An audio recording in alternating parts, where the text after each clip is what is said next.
경청 능력은 다른 사람의 말을 주의 깊게 들으며 공감하는 능력이다. 성공적인 의사소통을 위해서는 말을 하는 것보다는 상대방의 이야기를 듣는 것부터 시작하는 것이 중요합니다. 의사소통에서 중요한 요소는 경청하는 일이다. 말은 하는 것보다 듣는 것이 더 어렵다. 내뱉기는 쉽지만 주어 담기가 어려운 것이 말이다. 남의 말을 잘 들으면 내가 알지 못했던 정보나 지식을 습득하는 것뿐만 아니라 다른 사람과의 인간관계를 맺는 데 있어서 많은 도움이 됐다. 당장 자신에게만 비춰보더라도 내 이야기를 잘 들어주는 사람에게 대인관계에서 후한 점수를 주는 모습을 쉽게 찾을 수 있을 것이다. 경청을 잘하는 사람을 보면 소위 우리가 말하는 있어 보이는 모습을 발견할 수 있습니다. 사람들은 말이 많은 사람들에게는 좋은 점보다 나쁜 점을 더 많이 이야기하지만 잘 듣는 사람에게는 나쁜 점을 이야기할 부분이 없습니다. 하지만 경청은 그만큼 쉽지는 않습니다.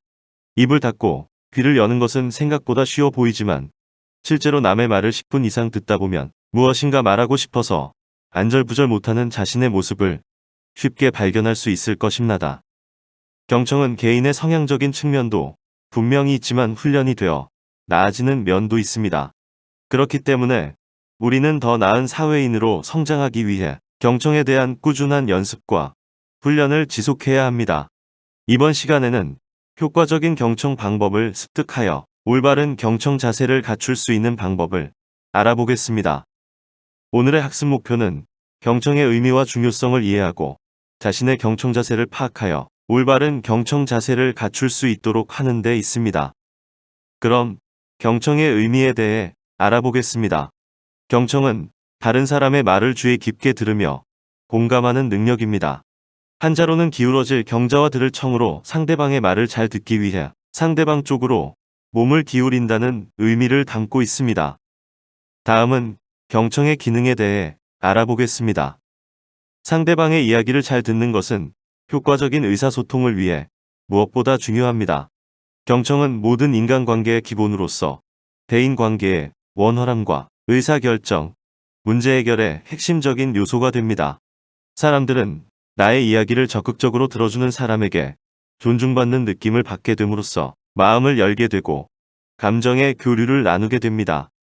상대방을 진심으로 내 사람으로 만들고 싶다면 마음으로 듣고 진심으로 공감하고 반응해야 합니다. 이것은 대화의 과정에서 신뢰를 쌓을 수 있는 최고의 방법이 됩니다. 경청은 사람을 설득하는 가장 단순한 방법입니다.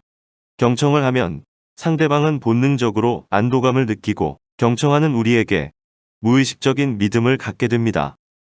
대화는 일상적으로 늘 하는 것이라 가볍게 여겨지지만 말 한마디에 천냥 빚을 갚는다는 속담이 있을 만큼 그 무게는 중요합니다. 경청은 대화의 과정에서 기본이 됩니다. 천냥 빚을 갚는 말을 하려면 화려한 입담을 가진 것도 좋겠지만 타인의 이야기를 주의 깊게 듣고 상대의 의중을 파악하고 호감을 주는 것이 더 중요합니다. 사람들은 자기의 이야기를 하는 것은 좋아하지만 남이 말하는 것을 듣는 것을 즐기는 사람은 별로 없습니다. 경청은 간단히 실천할 수 있으며 경청을 잘하는 습관을 들이면 남들이 갖지 못하는 습관을 하나 가지게 되는 것입니다. 경청의 방법은 어렵지 않습니다. 상대가 이야기할 때 그 사람에게만 집중하고 종종 눈을 맞추고 미소를 띄우며 중간중간 고개를 끄덕여 주면 됩니다. 그리고 행동만을 취하는 것이 아니라 들은 이야기를 기억해주면 됩니다. 경청의 대가들의 이야기를 살펴보면 다음과 같습니다. 먼저 세종대왕은 항상 낮은 자세로 모든 사람의 의견을 경청한 세종대왕의 태도는 나라를 태평성대하게 만들었습니다. 다음은 버락 오바마 대통령입니다. 오바마는 참모회의를 할 때 먼저 참모들의 이야기를 경청을 한 뒤에 비로소 자신의 의견을 말한다고 합니다. 훌륭한 리더는 경청에서부터 시작한다고 이야기했습니다. 마지막으로 피터 드러커입니다. 경영학의 대가인 드러커는 내가 만일 경청의 습관을 갖지 못했다면 나는 그 누구도 설득하지 못했을 것이다 라고 말하고 있습니다. 경청 성향에 대한 진단지를 보고 자신의 경청 성향을 진단해 봅시다. 이 부분은 오늘 과제로 드리겠습니다. 경청 성향별 장점과 단점은 다음과 같습니다. 먼저 사람, 지향적 경청입니다. 장점은 다른 사람에게 관심이 많고 배려할 줄 안다. 선입견이나 편견을 갖지 않는다. 대화할 때 반드시 유언, 무언의 피드백을 준다.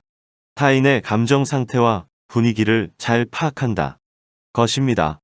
단점은 타인의 감정 상태에 너무 쉽게 휘말리게 된다. 타인의 잘못이나 약점을 잘 보지 못한다. 타인의 감정을 내면화하거나 거기에 동화된다. 타인의 일에 지나치게 간섭하기 쉽다. 는 것입니다. 두 번째는 행동지향적 경청입니다. 장점은 문제의 핵심에 재빨리 접근한다. 내용 속에 담긴 모순을 잘 파악하여 피드백을 재빨리 제공한다. 당장 수행해야 할 임무를 이해하는데 에너지를 집중한다. 다른 사람들이 중요한 것에 초점을 맞추도록 돕는다. 것입니다. 단점은 말이 끝나기 전에 넘겨짚고 재빨리 결론을 내린다. 화자가 두서없이 이야기하면 쉽게 산만해진다. 지나치게 비판적으로 보일 수 있다. 감정적인 문제를 과소평가한다. 것입니다. 세 번째는 내용 지향적 경청입니다. 장점은 기술적 정보를 높이 평가한다. 다른 사람들이 자신의 생각에 대한 근거를 제시하도록 격려한다. 정보가 얼마나 명료한지, 자신이 얼마나 이해했는지를 점검한다. 복잡하고 어려운 정보를 환영한다. 것입니다. 단점은 지나치게 세부적인 것에 집착한다. 신랄한 질문으로 다른 사람들을 위협한다. 비기술적 정보를 과소평가한다. 알려지지 않은 개인에게서 들은 정보는 높게 않는다. 결정하는데 오랜 시간이 걸린다. 것입니다. 마지막으로 시간 지향적 경청입니다. 장점은 시간을 효과적으로 관리한다. 다른 사람의 말 들을 때 시간에 제한이 있음을 알린다. 화자가 쓸데없는 말을 하며 시간을 낭비하지 못하도록 한다. 시간이 낭비되고 있을 때 상대방에게 암시를 준다. 것입니다. 단점은 시간을 낭비하는 사람들을 참지 못하는 성향이 있다. 인간관계에 긴장을 주면서 다른 사람들을 방해한다. 시간을 의식하다 보면 집중력이 떨어질 수 있다. 시간적인 압박을 주어 다른 사람들이 창조력을 발휘하지 못하게 한다. 는 것입니다. 다음은 효과적인 경청을 위한 패밀리 법칙입니다. 사람은 세상에 태어나서 말을 배우는 데는 약 2년 걸리지만 침묵을 배우는 데는 60년이 걸린다는 말이 있습니다. 그만큼 경청이 쉽지는 않으며 꾸준한 노력과 인내로 얻어진다는 의미합니다. 사람들은 의사소통을 하는 데 있어 자신의 의견을 전달하는 데만 급급하여 상호 간의 원활한 의사소통이 이루어지기 어려운 경우가 발생하기도 합니다. 따라서 효과적인 경청의 법칙을 익혀 올바른 경청 자세를 갖추도록 노력하는 것이 중요합니다. 패밀리 법칙의 6단계는 다음과 같습니다. 1단계는 우호적인 감정으로 듣는다. 것입니다. 2단계는 상대방에게 집중해서 듣는다. 것입니다. 3단계는 맞장구 치며 듣는다. 것입니다. 4단계는 관심과 흥미를 표현한다. 것입니다. 5단계는 상대를 바라보며 듣는다. 것입니다. 6단계는 상대방으로 하여금 대화의 중심이 상대임을 느끼도록 한다. 것입니다. 올바른 경청 순서는 다음과 같습니다. 1단계는 준비한다는 것입니다. 수업 시간이나 강연에 참가하면 수업 계획서나 강의 계획서를 나누어 줍니다. 이때 올바른 경청을 하려면 강의의 주제나 강의에 등장하는 용어에 친숙하도록 하기 위해 미리 읽어 두어야 합니다. 2단계는 주의를 집중한다는 것입니다. 말하는 사람의 모든 것에 집중해서 적극적으로 들어야 합니다. 말하는 사람의 속도와 말을 이해하는 속도 사이에 발생하는 간격을 메우는 방법을 학습해야 합니다. 세 번째는 예측한다는 것입니다. 대화를 하는 동안 시간 간격이 있으면 다음에 무엇을 말할 것인가를 추측하려고 노력합니다. 이러한 추측은 주의를 집중하여 듣는 데 도움이 됩니다. 네 번째는 나와 관련 짓는다는 것입니다. 상대방이 전달하려는 메시지가 무엇인가를 생각해보고 자신의 삶, 목적, 경험과 관련시켜 본다. 자신의 관심이라는 측면에서 메시지를 이해하면 주의를 집중하는 데 도움이 될 것입니다. 다섯 번째는 질문한다는 것입니다. 질문에 대한 답이 즉각적으로 이루어질 수 없다고 하더라도 질문을 하려고 하면 경청하는데 적극적이 되고 집중력이 높아집니다. 여섯 번째는 요약한다는 것입니다. 대화 도중에 주기적으로 대화의 내용을 요약하면 상대방이 전달하려는 메시지를 이해하고 사상과 정보를 예측하는 데 도움이 됩니다. 마지막으로 반응한다는 것입니다. 피드백은 상대방이 말한 것에 대해 당신이 이야기하고 질문을 던져 이해를 명료화하고 난 다음에 하는 것입니다. 피드백은 상대방에 대한 당신의 지각이 옳았는지 확인할 수 있는 기회로서 오해가 있었다면 고칠 수 있도록 해줍니다. 또한 당신이 하는 피드백은 상대방에게 자신이 정확하게 의사소통을 하였는가에 대한 정보를 제공할 뿐만 아니라 상대방이 당신의 관점을 받아들일 수 있도록 해줍니다. 경청을 위해서는 공감적 이해가 필수적으로 요청됩니다.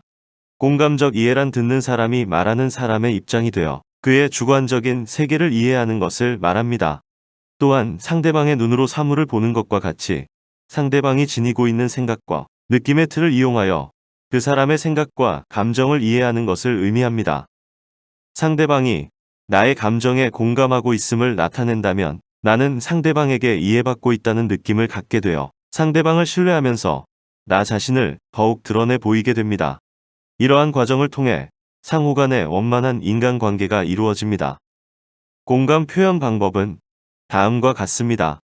상대방이 한 말을 재진술한 후에 상대방의 말 속에 담긴 감정이나 욕구를 동일하게 언급하는 것입니다. 여기에는 여러 표현 방법이 쓰이는데 강의 슬라이드의 내용을 참고해 주시면 좋겠습니다. 다음은 경청의 방해 요소에 대해서 알아보겠습니다. 입은 작게, 귀는 크게라는 속담이 있습니다. 말하기보다는 상대방의 이야기에 귀를 기울이라는 의미입니다. 올바른 경청을 위해서는 먼저 경청을 방해하는 요소를 파악하면 도움이 됩니다. 올바른 경청을 방해하는 8가지 요인들은 다음과 같습니다. 첫 번째, 대답할 말 준비하는 것입니다. 처음에는 상대방의 말을 듣고 곧 자신이 다음에 할 말을 생각하기에 바빠서 상대방이 말하는 것을 잘 듣지 않는 것을 말합니다. 마음의 여유를 가지고 있어야 상대방의 말에 귀를 기울일 수 있는데 이 경우 조급한 마음에 자신의 의사를 표현하는데 급급하게 됩니다. 사회생활을 하다 보면 다방면에서 영업이나 마케팅, 홍보 등의 일을 해야 할 경우들이 생깁니다. 우수한 영업사원이나 마케터들을 보면 무엇보다 잘하는 일이 경청입니다. 대다수의 사람들은 뛰어난 영업사원이나 마케터는 능수능란하게 말재주가 있고 듣는 것보다는 자기가 말하는데 더 특기가 있다고 생각할 수 있습니다. 사람들의 이런 보편적인 생각에도 불구하고 그들을 분석해보면 말하는 것보다는 듣는 데 훨씬 더 집중하고 있다는 것을 알 수 있습니다. 우수한 영업사원이나 마케터들은 고객의 니즈를 충분히 듣고 이해한 후 자신이 팔아야 할 제품이나 서비스에 대해서 핵심 내용을 말합니다. 우리가 이를 전문적인 용어로 소구라고 이야기하는데 자신이 가지고 온 제품이나 서비스가 우수하다고 끊임없이 말을 늘어놓는 것이 아니라 고객의 요구사항들을 주의 깊게 듣고 마지막에 설득하는 것이 기술입니다. 사회생활을 하다 보면 마음이 급하고 능력이 출중하지 못한 영업사원이나 마케터들이 자기 말을 하기에 급급해서 고객을 놓치는 모습을 우리는 자주 볼 수 있습니다. 비단 영업이나 마케팅뿐만 아니라 어떤 일이든 고객을 상대하는 일을 하기 위해서는 끝까지 주의 깊게 들을 수 있는 능력이 필요합니다. 두 번째는 걸러내는 것입니다. 선택적 청취라고도 이야기할 수 있는데 상대의 말을 듣기는 하지만 상대방의 메시지를 온전하게 듣는 것이 아닌 경우입니다. 요즘에는 꼰대라는 말을 참 자주 사용합니다. 이 말은 꽁떼라는 프랑스어에서 온 말이라고 하는데 일제시대에 친일파 백작들의 행태를 일컬어서 많이 사용되었던 말이라고 합니다. 아전인 수격으로 자신에게 유리한 말은 듣고 유리하지 않은 말은 본능적으로 외면하는 것을 말합니다. 결과적으로 온전히 내용을 듣지 않기 때문에 나중이 되면 상대방의 의도를 정확하게 파악할 수 없고 신뢰를 쌓고 소통하는데 오류를 일으키게 됩니다. 다음은 판단하는 것입니다. 상대방에 대한 부정적인 판단 때문에 또는 상대방을 비판하기 위해 상대방의 말을 듣지 않는 것을 말합니다. 한국말은 끝까지 들으라는 이야기를 우리는 흔하게 합니다. 이 얘기는 경청과 깊은 관련이 있다고 봅니다. 상대방이 하는 이야기의 의도를 끝까지 듣지 않고 중간에 자신이 판단하고 개입하여 말을 끊어버리는 사람들을 우리는 주변에서 쉽게 찾아볼 수 있습니다. 요즘에는 특히 이런 사람들이 많은 것 같습니다. 사회가 너무 개인 중심적으로 빠르게 변화하다 보니 남의 이야기를 잘 들어보지도 않고 판단하여 문제를 일으키는 일이 너무 많습니다. 또 면접을 보는 자리에서도 긴장한 탓도 있겠지만 면접관의 의도를 파악하지 못해 엉뚱한 대답을 하고 탈락하는 사람들이 너무 많습니다. 무엇보다 우리에게 필요한 것은 끝까지 듣는 것입니다. 남의 이야기를 자신의 판단 없이 끝까지 들을 수 있어야 제대로 상황을 파악할 수 있습니다. 네 번째는 다른 생각을 하는 것입니다. 상대방에게 관심을 기울이는 것이 점차 더 힘들어지고 상대방이 말을 할 때 자꾸 다른 생각을 하게 된다면 이는 현실이 불만족스럽지만 이러한 상황을 회피하고 있다는 위험한 신호입니다. 강의나 회의 시간에 보면 혼자 낙서를 하거나 눈빛이 어디에 가 있는지 모르는 사람들이 많습니다. 다른 사람에게 안 보일 것 같지만 앞에서 발표를 하거나 이야기를 주도하는 사람은 집중하지 못하는 사람을 금세 알아봅니다. 더 설명할 필요도 없겠지만 얼마나 상대방에게 좋지 않은 인상을 줄지에 대해서는 쉽게 알 수 있을 것입니다. 다섯 번째는 조언을 하는 것입니다. 우리가 보통 오지랖이라고도 이야기하는데 상황에 대한 정확한 내용 파악이 되지 않은 채로 다른 사람의 문제에 개입하는 것입니다. 어떤 사람들은 지나치게 다른 사람의 문제를 본인이 해결해 주고자 하는 모습을 보이는데 맞은 경우보다는 틀린 경우들이 더 많습니다. 사실보다 왜곡된 면이 더 많다는 것입니다. 이런 점도 경계해야 할 요소 중 하나입니다. 다음은 언쟁을 하는 것입니다. 단지 반대하고 논쟁하기 위해서만 상대방의 말에 귀를 기울이는 것입니다. 우리가 속된 말로 이야기하는 싸우자고 덤비는 것입니다. 많이 쓰는 말로 딴지를 거는 거라고도 볼 수 있습니다. 더 나은 대안과 발전적인 방향을 찾으면서 함께 이야기해 나가기보다는 그냥 남이 하는 말 대부분에 그래서 어쩌라고 식으로 이야기는 하는 것입니다. 이는 결국 이야기 끝에 싸움을 불러일으키게 되고 좋은 결과를 기대할 수는 없습니다. 다음은 자신이 계속 옳다고 말하고 생각하는 것입니다. 자존심이 강한 사람은 자존심에 관한 것을 전부 막아버리려 하기 때문에 자신의 부족한 점에 대한 상대방의 말을 들을 수 없게 됩니다. 쓸데없는 자존심에서 나온 결과인데 다른 사람의 말을 경청하는 데에는 치명적입니다. 독선적이고 독단적인 태도를 보이며 고집을 부리고 남과 타협점을 찾을 수 없는 상황이 됩니다. 결국 이런 모습들이 나아지지 않으면 주변 사람들을 비롯해서 같이 일을 진행하는 사람들도 점점 더 이 사람도 이야기하는 것을 꺼리게 되고 결과적으로 조직 내에서 융화되지 못하고 혼자 남는 결과를 초래합니다. 마지막으로 슬쩍 넘어가는 것입니다. 대화가 너무 사적이거나 위협적이면 주제를 바꾸거나 농담으로 넘기려 하는 모습들을 말합니다. 우리가 남과 이야기를 할 때 흔히 진지하지 못하다고 말하는 사람들에게서 이런 모습이 빈번하게 나타납니다. 이런 사람들은 대부분 자신이 이야기할 때 똑같이 행동하는 사람들을 보고 비난하는 경우가 많습니다. 자신을 바라보지 못하고 말이죠. 앞서 이야기한 8가지 요소들은 우리가 어떤 상황에서도 남의 이야기를 들어야 하는 경우면 명심해야 할 부분입니다. 여러분도 한두 가지는 고쳐야겠다는 생각이 들 것입니다. 이 8가지 요소만 경계해도 경청은 자연스럽게 이루어질 것입니다. 경청을 기술이라고 많은 사람들이 설명하는데 제가 보기에 경청은 마음가짐과 태도입니다. 사회생활을 하면서 수천 명의 사람을 만나본 결과 경청을 잘하는 사람은 어떤 기술을 가지고 있는 사람이 아니라 상대방에 대한 배려와 존중감이 있는 사람이었습니다. 역지사지라는 생각으로 남을 존중할 줄 아는 사람이 제가 보는 관점에서는 제일 경청을 잘하는 사람이었습니다. 여러분도 좀 더 적극적으로 바른 자세로 공감적 경청을 하실 수 있으면 좋겠습니다. 이번 시간은 여기까지 하겠습니다. 경청 성향 진단지를 작성해서 제출해 주시면 감사하겠습니다.